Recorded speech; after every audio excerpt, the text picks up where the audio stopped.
नमस्कार. तुम्हा सर्वांचं पुन्हा एकदा माझ्या यूट्यूब चॅनलमध्ये स्वागत. आज आपण बघतोय सेतू अभ्यासक्रमाचा दिवस क्रमांक 43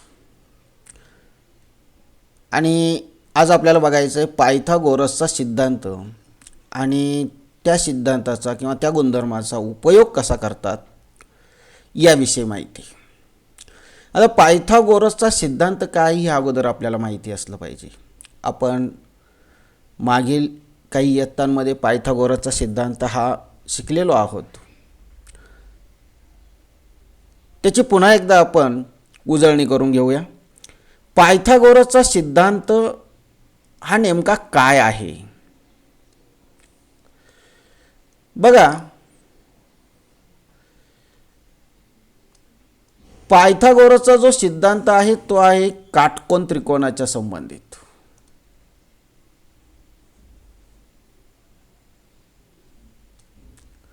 हा आहे काटकोन त्रिकोण.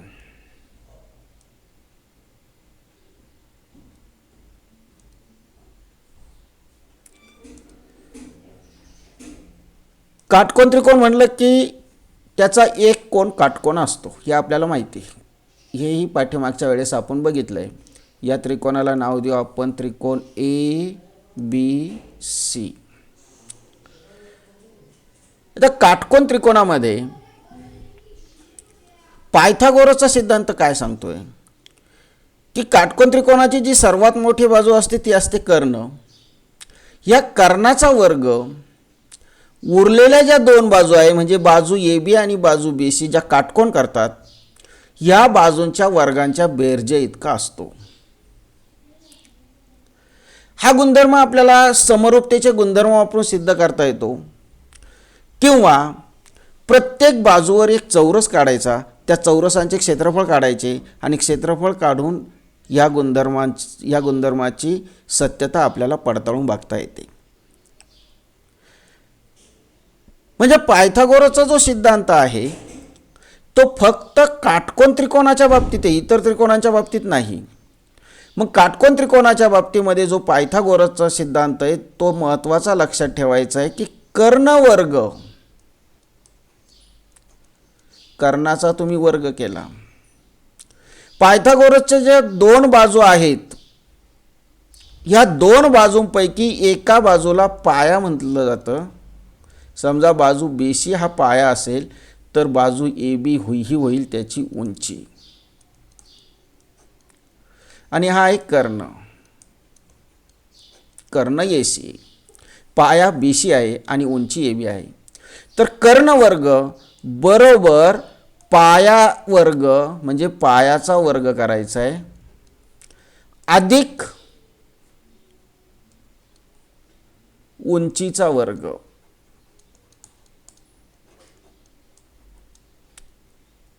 हा आहे पायथागोरसचा सिद्धांत.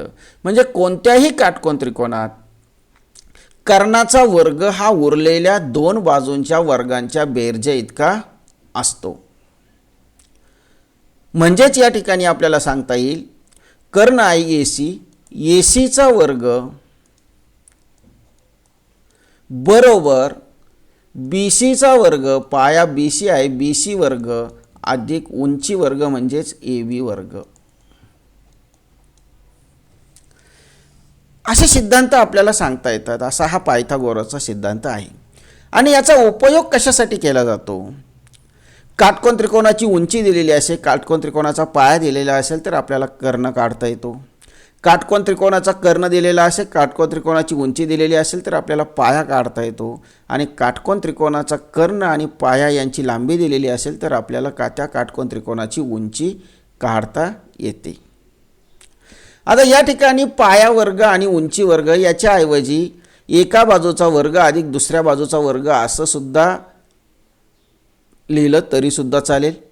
म्हणजे पहिली बाजू वर्ग अधिक दुसरी बाजू वर्ग असंही लिहिलं तरी सुद्धा चालेल. कारण उदाहरणांमध्ये काय असं पाया आणि उंची यांच्या किमती दिल्या जात नाही.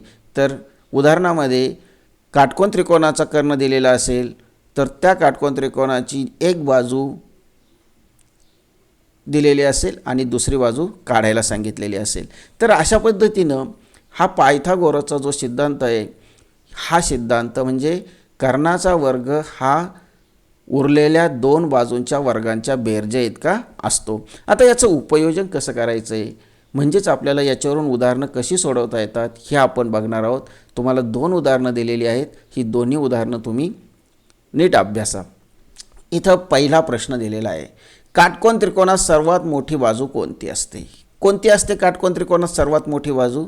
काटकोन त्रिकोणात सर्वात मोठी बाजू ही त्याचा कर्ण असते.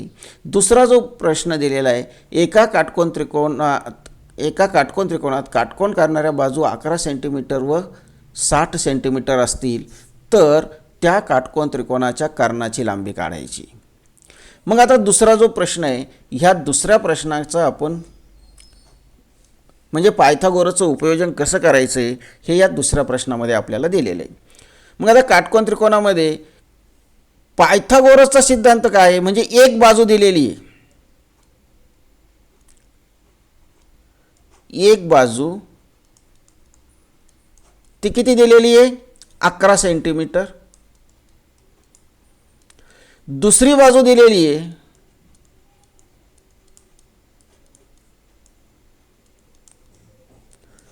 ती दिलेली आहे 60 सेंटीमीटर आणि आपल्याला काढायला सांगितलेलं आहे कर्ण. कर्ण बरोबर किती हे आपल्याला काढायचे. मग इथं आपल्याला पायथागोरसचा सिद्धांत वापरावा लागेल. काटकोन त्रिकोण दिलेला आहे म्हणून पायथागोरसच्या गुणधर्मानुसार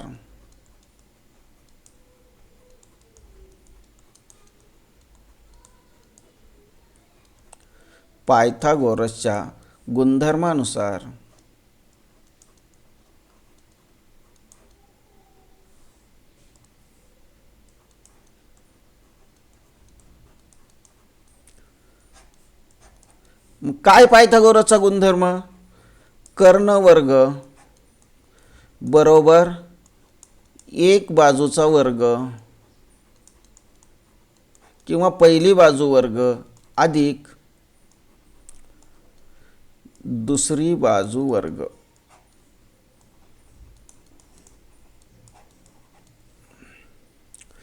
म्हणून कर्ण वर्ग बरोबर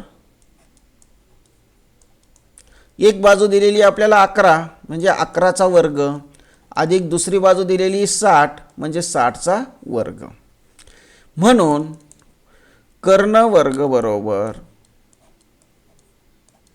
11चा वर्ग येतो 121 आणि 60चा वर्ग येतो 6 6 36 आणि 2 शून्य म्हणजे 36. आणि मग या ठिकाणी कर्ण वर्ग बरोबर 121 अधिक 36 म्हणजे 3721.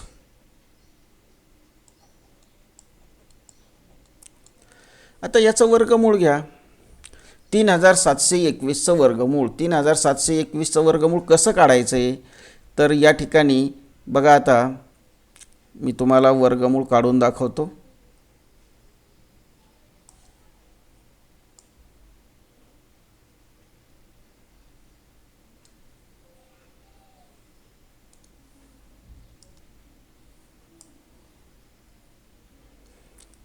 तुम्हाला आता मी या ठिकाणी वर्गमूळ काढून दाखवतो. काय करायचं आहे, 3721 बरोबर, आता 3721चे अवयव पाडा. 2 ने भाग जात नाही, 7 आणि 3 10, 2 12 आणि 13, 3 ने भाग जात नाही, 4 ने जात नाही, 5 ने जाणार नाही, 6 ने आणि 7 ने बघा, 7 7 5 35, 2 37, 7 1 21 आणि 1 22, 7 ने जात नाही, 7 आणि 1 8, 3 आणि 2 5, 11 ने जाणार नाही, 10 ने जात नाही, 8 ने नाही, 9 ने बघा बरं, 9 7 आणि 3 10 आणि 3 13, 9 ने जात नाही. मग कितने भाग जात असेल या ठिकाणी,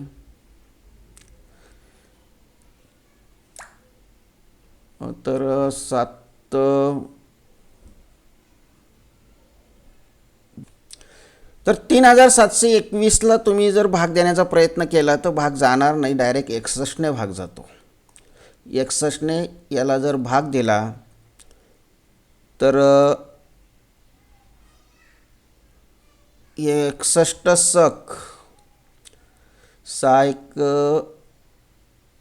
6 6 6 36 असे 12मधून 6 गेले 6 राहिले 1 आला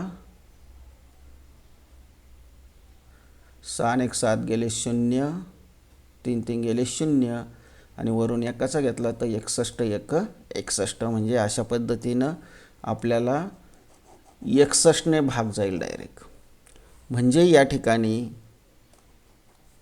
61 गुणिले 61 म्हणजेच 61चा वर्ग म्हणून कर्ण वर्ग बरोबर 61चा वर्ग आणि याचाच अर्थ कर्ण बरोबर येईल 61 म्हणजे कर्ण येईल 61 सेंटीमीटर. तर अशा पद्धतीनं आपल्याला हा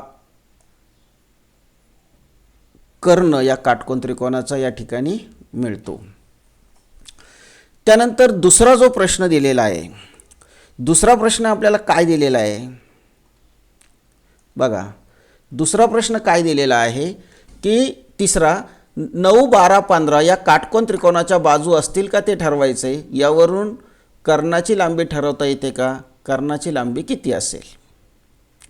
आता एक लक्षात घ्या, तिसरा जो प्रश्न आहे तो दिलेला आहे आपल्याला 9 12 13 9 12 आणि 15 13 नाही 15 या काटकोन त्रिकोणाच्या बाजू आहेत का. आता काटकोन त्रिकोणाच्या बाजू आहेत का हे ठरविण्यासाठी आपल्याला पायथागोरसचा सिद्धांताचा उपयोग करावा लागेल. पायथागोरसचा सिद्धांत काय सांगतोय की कर्ण वर्ग बरोबर पहिली बाजू वर्ग अधिक दुसरी बाजू वर्ग. आणि आपल्याला माहिती आहे की काटकोन त्रिकोणात सगळ्यात मोठी बाजू असते कर्ण. म्हणजे या ठिकाणी या जर काटकोन त्रिकोणाच्या बाजू असतील तर 15ला आपल्याला कर्ण म्हणता येईल. मग कर्णाचा वर्ग म्हणजे 15चा वर्ग केला, हा उरलेल्या दोन बाजूंच्या वर्गांच्या बेरजेत काय. मग उरलेल्या दोन बाजू आहे 9 आणि 12 यांच्या वर्गांच्या बेरजेत काय आहे का काय हे पाहायचं आहे. मग या ठिकाणी आपल्याला काय करावं लागणार आहे, सर्वात मोठ्या बाजूचा वर्ग म्हणजे 15चा वर्ग करावा लागेल. 15चा वर्ग येतो 225. आता उरलेल्या दोन बाजूंच्या वर्गांची बेरीज करायची. मग उरलेल्या दोन बाजू कोणत्या आहे तर उरलेल्या दोन बाजू आहे 9 9चा वर्ग अधिक त्याच्यामध्ये मिळवायचा आहे 12चा वर्ग बरोबर 9चा वर्ग येतो 81 आणि 12चा वर्ग येतो 144 आणि यांची बेरीज करू. 4 आणि 1 5 8 आणि 4 12 हातचा आला 1 आणि 1 2 225 येते. म्हणजे या ठिकाणी आपल्याला सांगता येतं की 15चा वर्ग हा 9 आणि 12च्या वर्गांच्या बेरजे इतका आहे. आणि म्हणून आपल्याला या ठिकाणी म्हणता येईल की या बाजू किंवा असं म्हणू आपण 9 12 15 या बाजू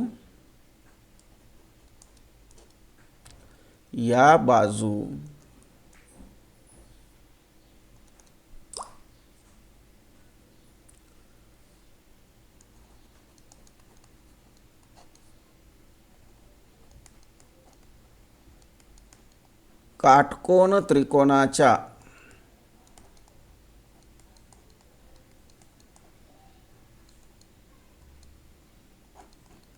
या बाजू काटकोन त्रिकोणाच्या बाजू आहेत.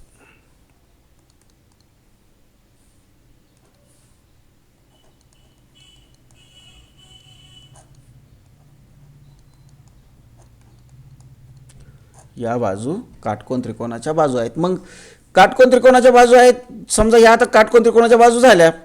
मग याच्यामध्ये कर्ण कोणता, कर्णाची लांबी किती तर आपल्याला माहिती आहे सर्वात मोठी बाजू 15 आहे आणि सर्वात मोठी बाजू ही काटकोन त्रिकोणाची कर्ण असते. म्हणून या त्रिकोणाच्या कर्णाची लांबी या त्रिकोणाच्या कर्णाची लांबी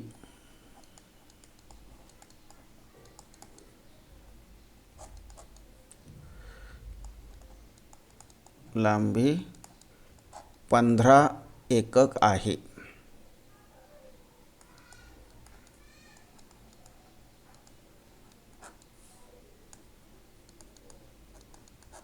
तर अशा पद्धतीने हे उदाहरण आपल्याला सोडवता येतं. म्हणजे 3 बाजू दिलेल्या आहेत. काटकोन त्रिकोणाच्या आहेत की नाही हे जर ओळखायचं असेल तर सगळ्यात मोठ्या बाजूचा वर्ग करा, त्यानंतर उरलेल्या 2 बाजूंच्या वर्गाची बेरीज करा. सर्वात मोठ्या बाजूचा वर्ग आणि उरलेल्या 2 बाजूंच्या वर्गांची बेरीज जर सारखी आली तर तो काटकोन त्रिकोण आहे. आणि सर्वात मोठी बाजू ही त्या काटकोन त्रिकोणाच्या सर्वात मोठी जी संख्या असेल ती संख्या म्हणजे त्या काटकोन त्रिकोणाच्या कर्णाची लांबी असणार आहे. तर अशा पद्धतीनं हे उदाहरणं आपण सोडवायचे. धन्यवाद.